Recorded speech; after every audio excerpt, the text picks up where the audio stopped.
Mais Pierre-Emmanuel, j'imagine que comme chaque semaine, tu as des fausses questions pour les auditeurs et des vraies insultes sur moi. Eh bien non. Non Guillaume, pas aujourd'hui. Aujourd'hui, je serai tendre avec vous. Je sais de sources sûres qu'il y a vos parents dans la salle. Et étant père moi-même, je ne saurais me résoudre à vous humilier devant vos géniteurs. Ils ont déjà bien assez souffert le jour de votre naissance, quand la sage-femme a mis 15 minutes à vous différencier du placenta. Et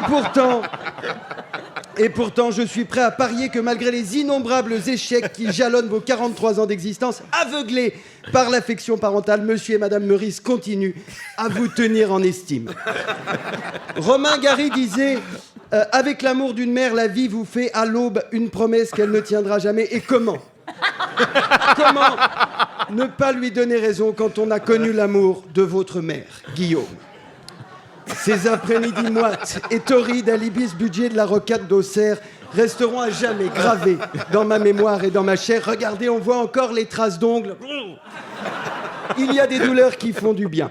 Mais assez parlé de vous, Guillaume. Passons à un sujet qui intéresse nos auditeurs et plus précisément aux questions qu'ils nous ont posées cette semaine. Eh bien, comme d'habitude, je ne les ai pas lues, c'est inexcusable, blablabla, je suis désolé, blablabla, insérez ici l'excuse de votre choix. En revanche, j'ai inventé des questions et cette semaine, c'est Adèle qui nous écrit de Saint-Roustan.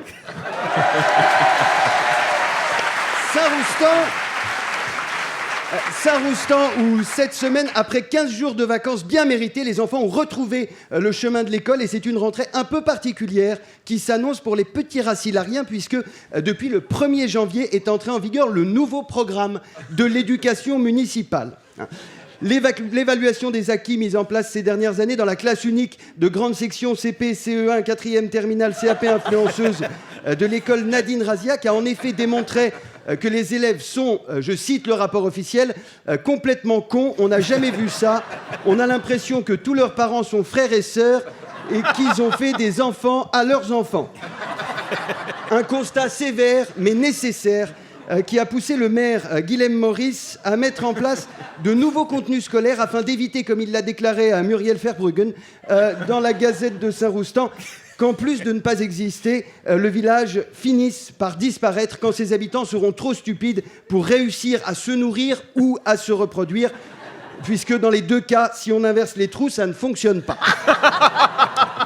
Les efforts devant porter principalement sur les disciplines fondamentales que sont le français et les mathématiques, il a par exemple été décidé, afin de remédier au niveau désastreux en calcul et à l'obésité morbide qui touche 100% des élèves, qu'on utiliserait désormais des billes et non plus des dragibus pour apprendre à dénombrer les objets. Malin. Autre volet essentiel de la réforme, la suppression de certaines matières, parmi lesquelles les cours d'éducation sexuelle, que Saint-Roustan avait pourtant été la première commune au monde à mettre en place il y a près de 40 ans, afin d'éclairer les élèves sur leur vie relationnelle et affective et de leur apprendre le respect mutuel.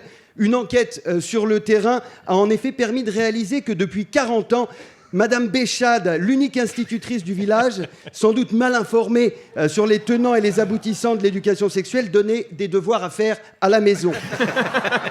Une découverte regrettable, certes, mais qui lève enfin le voile sur les causes de la consanguinité persistante et la baisse du niveau intellectuel qui touche Saint-Roustan depuis près de 4 décennies. Mais revenons à Adèle, si vous le voulez bien, qui nous écrit depuis la maison de retraite, le clos de la Verge Molle à Saint-Roustan, et qui nous dit « Bonjour, c'est la saison des grippes, j'ai 92 ans, pensez-vous que je dois me faire vacciner ?» Alors, Adèle, je ne suis pas médecin, c'est un peu compliqué pour moi de répondre à cette interrogation, mais il faut savoir que les 65 ans et plus sont très nettement surreprésentés parmi les décès imputables à la grippe. À 92 ans, vous êtes donc ce qu'on appelle une personne à risque. Si vous aimez vos enfants et vos petits-enfants, pensez à eux, ne vous faites pas vacciner. Quand on a si peu d'avenir, il est préférable de ne pas gâcher celui des autres. Je reviens la semaine prochaine. D'ici là, si vous avez des questions, posez-les à vos proches. Et si vous n'avez pas de proches, posez-vous des questions. Merci quand même, Pierre-Emmanuel Barré. Et bisous à ma maman. Eh oui, et je crois que mon papa va venir te casser la gueule.